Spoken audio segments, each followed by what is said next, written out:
مسیح یسوع میں آپ سب کو سلام عرض کرتا ہوں۔ دنیا میں بہت سی بائبل کے مطابق انفارمیشن لوگوں نے تلاش کی اور لوگوں نے کتابوں میں لکھی، لوگوں نے ٹی وی پر چینلز پر مختلف اجلاس میں بیان کی۔ آج میں ایک چیز بیان کرنے لگا جو میں نے یہ بھی تلاش کرتے ہوئے ریفرنس کے نظریے سے آپ کو بیان کروں گا کہ مسیح خداوند جب صلیب دیے گئے تھے، کیا آپ سب کو پتہ ہے کہ دو ڈاکو جو ایک لیفٹ پہ تھے ایک رائٹ سائڈ پہ تھے، ان کے کیا نام تھے؟ جو رائٹ سائڈ پہ تھا اس کا نام تھا تیتس، جو لیفٹ ہینڈ پہ تھا اس کا نام تھا دماکوس۔ اب یہ دماکوس اور تیتس کی تھوڑی سی میں ہسٹری بیان کرنا چاہوں گا کہ تیتس جو تھا اس کے والد کا نام تھا عزیز، وہ قاضی بھی تھا اور کاہن بھی تھا، اور تھا بڑا سخت مزاج کہ کسی کا اس نے قانون کے لحاظ سے جو شریعت تھی کسی کا لحاظ نہیں کرنا، یہ نہیں دیکھنا یہ چھوٹا ہے یا بڑا، اس کی سفارش ہے یا نہیں، جو قانون کے مطابق ہوتا تھا وہ سزا دیا کرتا تھا۔ ایک یہ جو میں نے ابھی دو ڈاکوؤں کے نام لیے،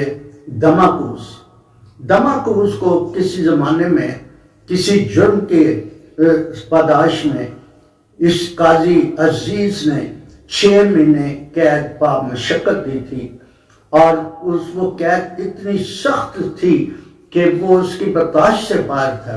اس نے وہ قید کاٹی، قید کاٹنے کا جب کاٹ لی تو وہ اسی شہر میں جہاں یہ قاضی عزیز رہا کرتا تھا اسی شہر میں وہ بھی رہتا تھا۔ بات چلتے چلتے قاضی کے ہاں بیٹا پیدا ہوا، اس بیٹے کا نام اس نے تیتس رکھا، اور اس نے ایک نوکرانی بھی رکھی تاکہ اس بیٹے کو سنبھالنے کے لیے، اس بیٹے کی ٹہل سیوا کرنے کے لیے اور ہر چیز اس کی رکھوالی کے لیے اس نے ایک آیا رکھی جس کا نام پرسکلا تھا۔ اب یہ پرسکلا جو تھی یہ جب بازار جایا کرتی تھی تو بعض دفعہ اس بچے کو بھی ساتھ لے جایا کرتی تھی، اور اسی شہر میں دماکوس جسے قاضی عزیز نے 6 مہینے با مشقت قید دی تھی وہ بھی وہاں پہ رہا کرتا تھا۔ کچھ عرصے کے بعد وہ دماکوس بھی بازار آیا جایا کرتا تھا، اس کی اس عورت سے بات چیت ہو گئی۔ اس نے ایک دفعہ اس عورت سے کہا کہ تو اس طرح کر، ہم دونوں شادی کر لیتے ہیں۔ وہ کہنے کہ نہیں میں آپ کے ساتھ شادی نہیں کر سکتی، کیونکہ جس کے ہاں میں ملازم ہوں وہ بہت سخت آدمی ہے، وہ کسی کا لحاظ نہیں کرتا۔ کہنے لگا اس کا کیا نام ہے؟ اس نے کہا اس کا نام قاضی عزیز ہے۔ جب اس نے نام سنا تو وہ سمجھ گیا، کہنے لگا یہ تو وہی ہے جس نے مجھے 6 مہینے با مشقت قید دی تھی۔ جب اس نے سمجھ گیا تو اس عورت سے اور بھی زیادہ اس قاضی کو تکلیف پہنچانے کے لیے اس نے بہانہ ڈھونڈ لیا۔ اس عورت کو کہنے لگا کہ نہیں ہم دونوں شادی کر لیتے ہیں، ہم یہ کریں گے وہ کریں گے۔ وہ عورت کہنے لگی اس نے مجھے بچہ کھلانے کو رکھا ہوا ہے گھر میں آیا کے طور پر، تو اس نے کہا کہ بچے کو بھی اٹھا، اس شہر کو چھوڑ جائیں گے، بھاگ جائیں گے۔ آخر وہ عورت اس کے کہنے پہ لگ گئی اور وہ بچہ لے کے بھی وہاں سے فرار ہو گئے۔ اور وہ جب بچہ 10-12 سال کا ہوا تو وہ دماکوس جو تھا اس عورت کو اور اس بچے کو اکٹھا نہیں دیکھنا چاہ رہا تھا۔ وہ اسے شک تھا کہ ایسا نہ ہو کہ عورت کسی وقت بھی اس بچے کو یہ بات بتا دے کہ اس طرح میں تجھے لے کے آئی ہوں، لیکن بچہ تو اس کو ماں سمجھتا تھا، اس کو باپ تھا کیونکہ چھوٹا سا تھا جب وہ لے آئے تھے۔ جب بچہ 13-14 سال کا ہو گیا تو اس نے دماکوس نے اس سے کہا کہ بھائی تو نزدیکی طے فرات ہے، وہاں پہ جا کے مچھلیاں پکڑا کر تیرا یہ کام ہے، اور مچھلیوں کو پکڑ کر بیچ کر اس کے لیے روٹی اور سالن ہمارے لیے لایا کر۔ ٹھیک ہے، بچہ دیا کرتا تھا۔ تو ایک دفعہ کا ذکر ہے کہ وہ بچہ، اس کے پاس 2 مچھلیاں 5 روٹیاں تھیں، وہ لے کے آ رہا تھا۔ تو آپ کو یاد ہوگا کہ انجیل میں جو مسیح خدا نے ایک لیکچر دے رہے تھے، تو مسیح خدا نے اپنے شاگردوں سے کہا کہ اتنے دن ہو گئے ہیں یہ میرے ساتھ ہیں، ان کے کھانے کا انتظام کرو۔ اور وہ شاگرد کہنے لگے اے استاد، ہم اتنے ہزاروں کے حساب تعداد سے یہ لوگ ہیں، اتنا کھانا ہم کہاں سے لے کے آئیں؟ تو مسیح نے پوچھا کہ کتنے پیسے؟ اس نے کہا کہ 200 دینار ہے، 200 دینار میں تو یہ کام نہیں ہوگا۔ تو مسیح خدا نے کہا جا کے جو کچھ ملتا ہے لے کے آؤ۔ راستے میں یہ لڑکا مل گیا، یہ گھر کو جا رہا تھا، اس سے پوچھنے لگے بھائی تیرے پاس کیا ہے؟ اس نے کہا 2 مچھلیاں 5 روٹیاں۔ کہنے لگے کہ یہ ہمیں دے دو، یہ پیسے لے لو۔ اب اس نے دے دو، وہ بھی لڑکا کہیں گے یہ اتنے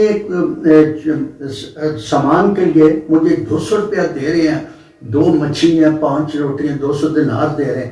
وہ لالچ میں آگے اس نے ان کو دے دی، لیکن وہ لڑکا ان کے پیچھے پیچھے جاتا رہا دیکھنے کے لیے کہ یہ کیا کرتے ہیں، انہوں نے کیوں لیے۔ جب گیا تو آگے بڑی بھیڑ تھی، ایک باسکٹ میں مچھلیاں ڈال دی، دوسری باسکٹ میں انہوں نے روٹیاں ڈال دی۔ تو مسیح نے کہا کہ میں آپ کو دیتا جاتا ہوں، آپ ترتیب سے ان کو بٹھائیں اور ان کو بانٹتے جائیں۔ آخر جب وہ بچے نے بھی وہاں پہ روٹی کھائی اور اس نے دیکھا کہ 12 ٹکڑوں کے بچ گئے، اس نے بڑے حیران کے ساتھ وہ سوچنے لگا کہ میرے پاس تو یہ 2 مچھلیاں تھیں 5 روٹیاں، اتنے ٹوکرے بچ گئے ہیں۔ خیر بڑا محسوس ہوا اور اس پہ بڑا اس معجزے کا بڑا اثر ہوا۔ اس نے خیر دیکھ کے تو گھر چلا گیا اور اس نے بہانہ لگایا کہ آج مچھلی نہیں ملی، اس لیے میں واپس آ گیا ہوں۔ اور اسی طرح تیتس جو تھا وہ جب جوان ہوا تو باپ نے اسے اب اپنے راستے پہ ڈال دیا، ڈاکے مارے، کیونکہ وہ ڈاکو تھا، اسے صحیح اس نے اپنے رنگ میں رنگ لیا اور اس طرح وہ بھی ڈاکو بن گیا۔ اور آپ کو یاد ہوگا کہ جب صلیب پر 2 ڈاکو بھی ساتھ صلیب پہ چڑھائے گئے تو جو رائٹ ہینڈ پہ تھا وہ تیتس تھا، جو لیفٹ ہینڈ پہ تھا وہ دماکوس تھا۔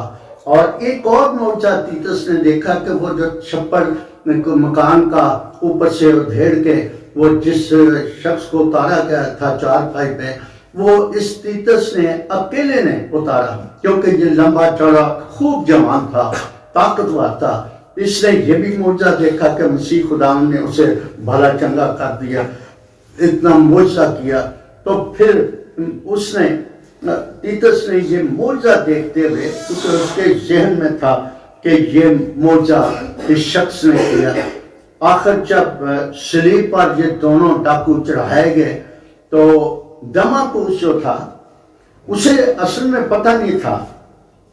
دماکوس مسیح خداوند کو کہنے لگا اے استاد، اگر تو واقعی خدا کا بیٹا ہے تو خود بھی بچ اور ہمیں بھی بچا۔ لیکن تیتس جو تھا یہ 2 معجزے دیکھ چکا تھا۔ اس تیتس نے کہا کہ بھائی تو کیوں اس طرح کی بات کرتا ہے؟ ہم جو سزا پا رہے ہیں اپنے کیے کی پا رہے ہیں، یہ شخص جو ہے نیک ہے، اس نے کچھ بھی نہیں کیا ہے، کوئی اس میں گناہ نہیں ہے۔ تو ساتھ وہ کہنے لگا اے استاد، جب تو اپنی بادشاہ میں آئے تو مجھے بھی یاد رکھنا۔ تو مسیح خدا نے اس سے کہا تو آج کی بادشاہ کی بات کرتا ہے، تو آج ہی میرے ساتھ فردوس میں ہوگا۔ یہ تھا قصہ دماکوس اور تیتس کا، ان دونوں ڈاکوؤں کا، جو ایک لیفٹ سائڈ پہ تھا ایک رائٹ سائڈ پہ تھا۔ خدا آپ سب کو برکت دے، آمین۔